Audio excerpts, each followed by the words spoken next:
It ain't Zoom, and we got the Speaker of the House.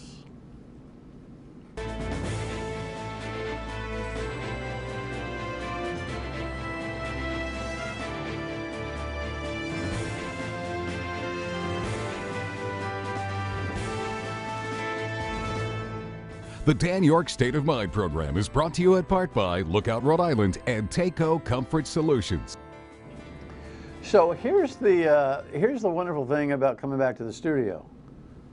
We're back in the studio, and I actually can look the person that I'm with in the eye, and so can that person look me in the eye, as opposed to hoping that our interaction doesn't buffer, right? Listen, COVID has done some incredible things, but time finally ran out on it, at least for this phase, and I hope forever. And it's great to be back in the studio for the first time in 15 months. Now the program, of course, is running on weekends and Friday nights on Fox and Channel 12 on Sunday nights, and for the time being, that's where we'll keep it. But in the meantime, it is just great to feel the set again and to be able to have interaction with my guests. And so with no further ado, by the way, for some reason, y'all seem to like the Zoom because the numbers have been fine. You know, did you like my office?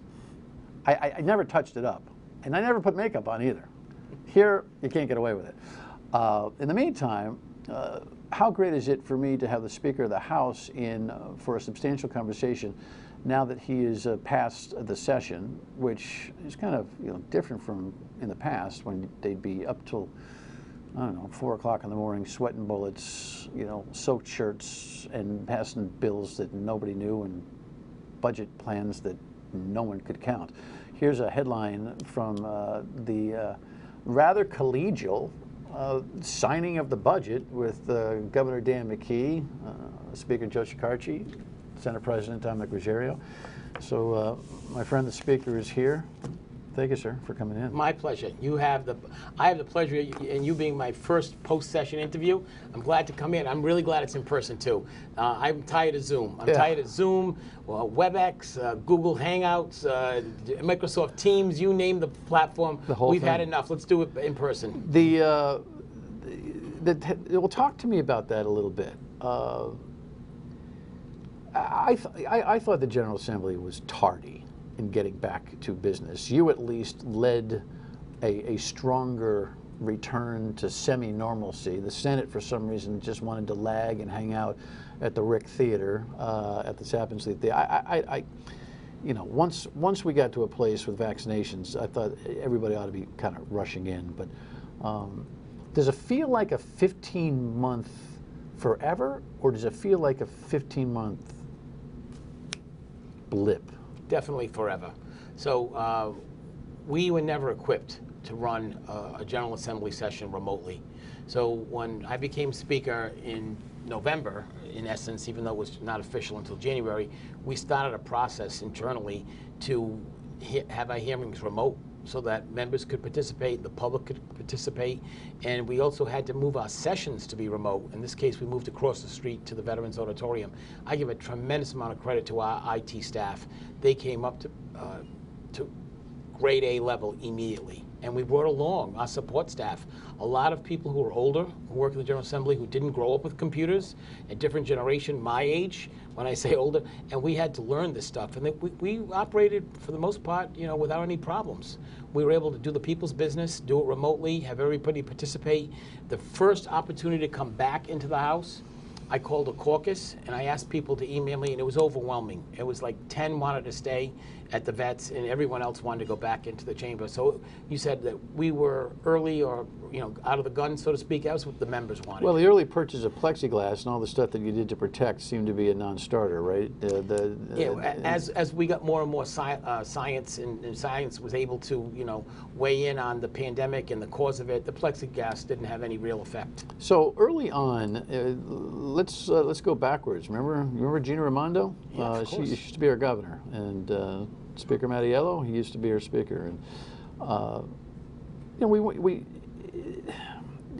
when Gina Raimondo declared a state of emergency, it was in lockstep with what every state that was serious, at least, about this virus had to do.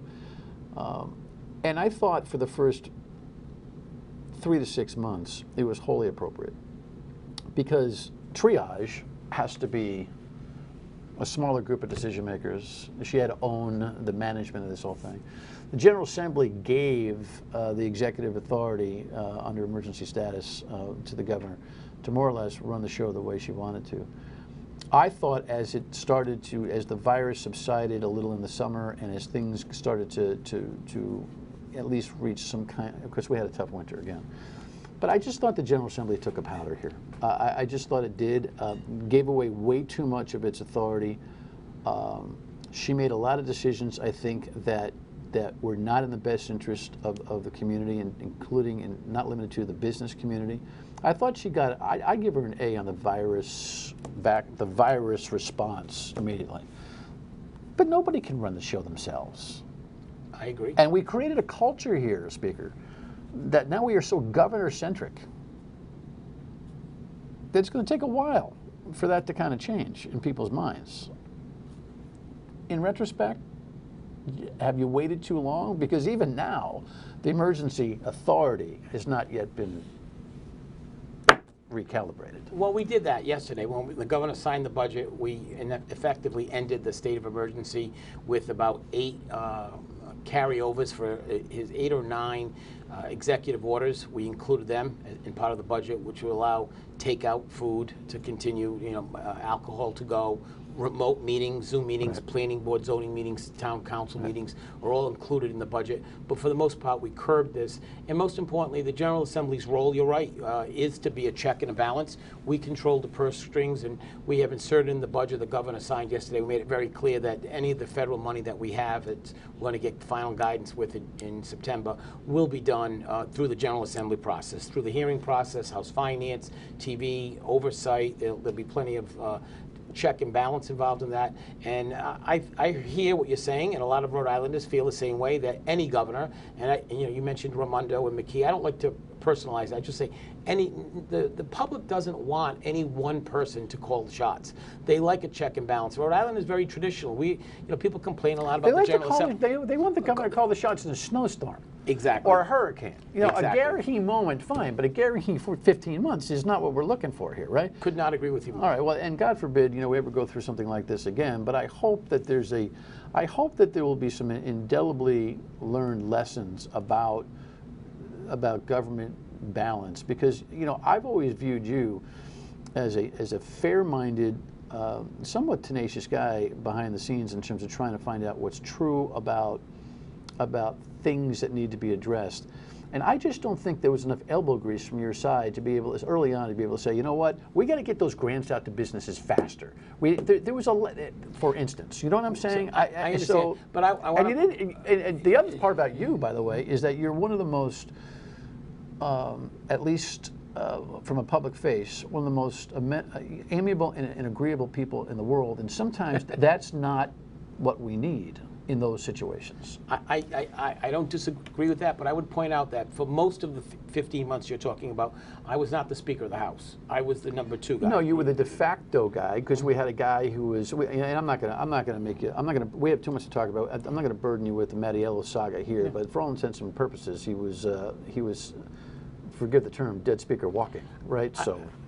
I wouldn't categorize it that way, but he was the Speaker, and just as the Speaker runs the show in the House, and that's what it was. So those were the decisions were made. But I will tell you that for the most part, there were a lot of, if you look at the House membership, we have some elderly people who had COVID, who had, they were sensitive. A lot of people were, hesitant to go back into a public setting with their colleagues when you have some members of the General Assembly who, there's no such thing as COVID, I don't want a vaccine. I mean, everybody has their point of view. I respect the point of view. Yeah, we have some wackos too. So the point I'm making is, if you're an elderly person with underlying health conditions, do you want to sit next to someone who doesn't believe COVID exists? I get it. All right, so we'll talk about some of the spending priorities and some of the newer initiatives and the relationship between the General Assembly and this new governor. Stay with us. Pleased to have the Speaker of the House, Joe Shekarchi, here. What's really interesting, Speaker, is that call me Joe is part of your whole thing, right? We have a really interesting leadership dynamic right now. The Senate President, I still find him to be a guy that's easy to get along with. He's a little stiffer, and more old school. But what's kind of funny and interesting is that my friend, and I say this all the time, full disclosure, my friend Dan McKee, who is our new governor, it might be the least pretentious person in that seat, in that he drives around by himself, unless he has to have security. He'll wear a baseball hat, as much as he possibly can. You're like, call me Joe. I'd like the temperament. People are going to think I'm a government suck-up in my head lobotomy, but I'm telling you, I like the temperament in state government right now. Do you sense that? How are you doing with him? Very well. I didn't really know Governor McKee well. I knew him. I actually knew his brother. I went to high school with his brother. I knew the McKee family for years, but it was just a casual friendship. I've gotten to know him, quite well over the last 6 months. We have had dinners once a week with the Senate President, and I think that is a good thing for the state of Rhode Island, because look at what we've done. Look what we've accomplished in 6 months, and that becomes with a collaborative working relationship. We have disagreements, I will tell you that, but they're private and they're not personal and they're about issues. And that's good, that's healthy. That's healthy for our democracy, it's healthy with the Senate. We don't agree, the House and Senate don't agree on everything. The governor and Senate don't agree, the House and the governor don't agree, but that's part of the beauty of our democracy. What do you think his best asset is? I think he's caring for Rhode Island. He wants to do the right thing. I get that strong sense from him. I also think he's collaborative. He's very respectful and polite. I think those are good qualities. I think I have them, and I think the Senate President has them. And I think it's a good mix. And what do you think his administration needs to work on? Maybe a little bit better with communication, just a little bit better with communication. I'm a brand new speaker, so I'm learning the job. So I'm not the one to, give advice to a brand new governor. But I think we're all learning the role we have, and we're all learning what our respective chambers want, or respective constituencies want, and we're working together for the betterment of Rhode Island. Talk to me about $13.1 billion. That's a boatload of dough, man. I mean, it's a lot of money. It's really hard, even for those like me, who from time to time have considered himself, a watchdog and somebody who could really pour through a budget. This time, I actually went, oh, the hell with it. No, because you got all this federal dough coming in. Exactly. You guys have been somewhat stealth. I know that you'll fight that concept, but you're getting back, you're getting your feet back. There's a lot of COVID regrouping that's got to be done here, right? But it is a river flowing right now, isn't it? Yes. It's weird. But I'm taking advantage of every federal dollar that's available to Rhode Island. I did it back in December when we did the so-called skinny budget. If you remember, in 6 months, I had to do 2 budgets, and $13 billion and $14 billion. There were significant amounts of money, but we did them, and we took advantage of them. A couple of things, so it's a little bit misleading when we talk about a number of $13 billion or $14 billion. A lot of that— It's not all our money. No, but it's all money, but a lot of that is unemployment money. When the federal government hands out unemployment extended benefits to people who are unemployed, the federal government doesn't give Dan Yorke a check or Joe Shekarchi a check. The federal government gives it to the state. Yeah, I mean, it's not all our money. Yes, it's federal money. There's the balance, right? Well, a lot of people don't understand that the split. In a normal pre-COVID year, the split is significant in terms of federal and state raised dough anyway. I mean, it's not even 50-50. No, it's more federal. Right. And there was a lot more federal this year. And we took advantage of that because I didn't want to give that money back to Washington to go to another state. I don't know what we're saying to our next generation, by the way, in terms of the liquidity that the economy needed in this COVID situation and the kind of papering that we've done to it. It's troubling because I'm not smart enough to figure it out, but I know that the debt is not good for us, and not at this level. And the river's going to stop flowing here soon enough, don't you think? It absolutely will. But until that happens, I'm going to take advantage of every opportunity we have. I don't want to lose federal money that we could spend in Rhode Island for any cause, whether it's education, whether it's small business loans or grants, whether it's unemployment funds, whether it's aid to cities and towns, whether it's rent relief, Rhode Island. I can go through all the federal programs, state programs that are funded with federal dollars. I don't want to lose that opportunity and have that go to New Mexico, or California, or Texas, or Florida, or somewhere else. There's only about 1,000 things in the budget that I'd want to talk about, but we'll discuss something that we talked about on the radio, and that is the PPP tax for the business community out there. Actually, I thought in a way that you kind of got the one up on the governor. Here he was inheriting a Raimondo plan that provided no relief when the state decided that it would seize the opportunity to, along with other states, whose governors then quit on it when the public outcry came, namely Charlie Baker and Ned Lamont in our neighboring states. But she got out of town. So he's looking at it going, oh, geez, well, why don't we give the businesses a break and let's raise a threshold of $150,000 for a loan so that we at least give the small businesses a break. And he's out there 6-8 weeks trying to push that. You're more or less sitting on the sidelines cagily. And then you guys, you work out some compromise on this where you actually up it to $250,000 and you look like the hero. I thought that was, you know, you guys are getting along wonderfully, but sometimes you can de-pants somebody with a smile on their face, right? I totally disagree with you on that. Of course you do. So here you will. No, I would do it privately with you too. So the reality is that it's about revenue. And in all fairness to the governor, it's about revenue. And the numbers that we had back in January, which ultimately the Governor McKee released in March, were different than the numbers that we had in June. And we had more money. And that's why we could raise that. And if you notice that, with all due respect, I didn't pants the governor, as you like to classify that. It was collaboratively when... It makes you smile when you say it. No, I'm laughing at you. I'm not laughing at what you said. I'm laughing at Dan Yorke. So the point that I'm making is I had Larry Berman, my press communications director, do a press release. I said, please call the governor.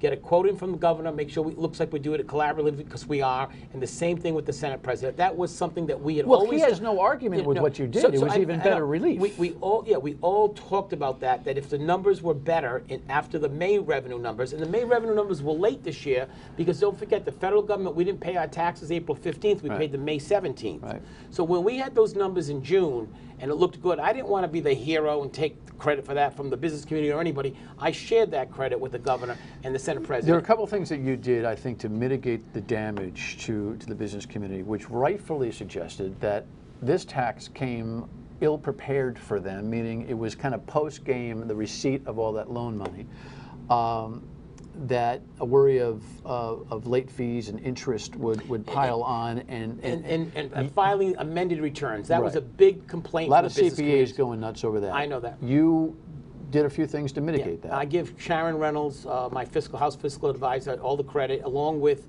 the governor's Office of Management and Budget. We crafted in the taxation. We crafted a budget article or an amendment to an article that would allow people who owe the tax. Keep in mind that 93% of Rhode Islanders will not pay a tax.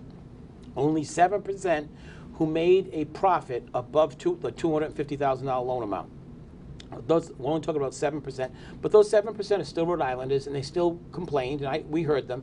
We changed that so A, they would not have to file amended returns. B, they can wait until next year. Most businesses file their income tax March 15th. Individuals file it April 15th. We compromised at April 1st, so anybody who has to pay a tax can pay April 1st. They can pay it from last year, and there was no interest and no penalty. I thought it was the one thing at the end of the day that you're going to have to wrestle with is being the only regional state to actually tax it all, 7%. I have no problem with that. Well, you did it, so obviously you've got no problem with it. But you know, at the end of the day, when some huge company is shopping for a place to land, and the reputation is that Rhode Island was the only one that whacked PPP in any way, shape, or form, I don't know whether the $30+ million that you're going to generate from this thing was worth. It seems a little penny wise. I told this to my friend the governor, and I'm telling you, I think it's somewhat penny wise and pound foolish. So I'll disagree with you a little bit, and I'll tell you that while we may be the only one who taxed it, there were other states who did not allow the deductions. There were a lot of states got their revenue. Everybody got it differently because the federal government didn't act on it. So 50 states, some states didn't need it. They didn't want it. God bless them. Rhode Island felt this way, and I thought this was a very fair compromise. All right, a couple of social issues when we come back. Stay with us. So again, listen, we got a lot of stuff going on a social level. We have very, very important race issues that we've got to deal with. We've got a lot of education issues out there. We got to figure out a whole bunch of things. There's this undocumented driver's license thing, which you've kind of holding on to. Tell me about that. It's an issue that we will address. In the fall session? Even though the fall session, again, the fall session is another, not unprecedented but somewhat unusual thing for the General Assembly. So was COVID. So was not coming in for 15 months. We had a very, very productive year. A lot of that was because as you pointed out earlier, we had a very limited session the year before because of COVID. So we had to do a lot of work. We had to do 2 budgets in 6 months, and we had to tackle some very big issues. Tell me why the Senate kind of went, you know, their politics went boom. You know how the pendulum just goes boom? I see no reason why undocumented people can't have driver's licenses. It's a safety issue. We get taxes from them. A lot of people, when people say, "Hey, they're on the dole," no, actually they pay taxes and they have tax identification numbers that allow them to do so and require them to do so. But they can't be in a car and travel across the state to get to the job that I get to. That's completely unfair. It's not equity. I see this as a no-brainer. Why is it a holdup on your side? It really wasn't a holdup. The issue's been around for a long time, but it really didn't get steam until after the budget passed. And we had a hearing in March. We had evidence that from DMV, from the administration, that would be $2 million annually, and it would be about 20 new FTEs at the registry to initiate that program. And after full-time employees. Yes, FTEs.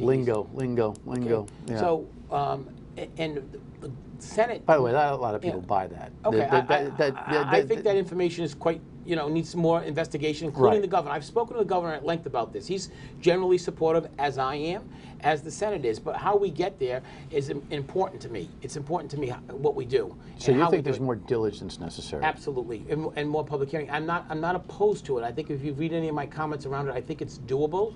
I just think we need a little bit more investigation. When we passed the budget, that's the only time that this even came off from out of the radar, on the radar screen, so to speak. That's when the Senate passed it, after we had passed the budget. Okay. And so we need a little bit more due diligence on it. Maybe we need, like the governor suggested to me, let me give you an example. Let's take the $50 fee and raise it to $100 because it's going to cost more to actually do the license. The people who are getting it should pay for it. Stuff like that. It's always it's a pleasure to share your company. Thank you for being available. We'll keep the dialogue going. See you on the radio soon, I hope. And of course. Take some time off. I am. I hope so. Thank you. I need it. And back up your files. I will try. Yes. I will learn. I'm now back in the cloud now. Oh my goodness. Final word when we come back. Stay with us. So, easy for me to say, for the foreseeable future, we'll be right here, Friday nights on Fox and on Channel 12 right after the sports wrap. It's great to be able to have dialogue as opposed to screens, right? We'll see you next week, and of course on the radio, weekdays 3 to 6 on WPRO. Good night.